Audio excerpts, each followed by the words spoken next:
This is just me being a bit, you know, because normally in the kitchen I'm just like, whoop, whoop, whoop, whoop. I'm not like they're telling people do this, do that. I just like do what I want to do because I know what I'm doing. But I remember telling someone that I could never teach people to do this. I don't have the patience. What's surprising, man? You know, I mean, teaching people like having them in like in front of me and telling them what to do.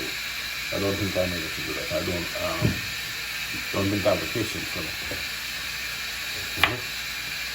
So, this is just me going through trying to it's a bit known on YouTube.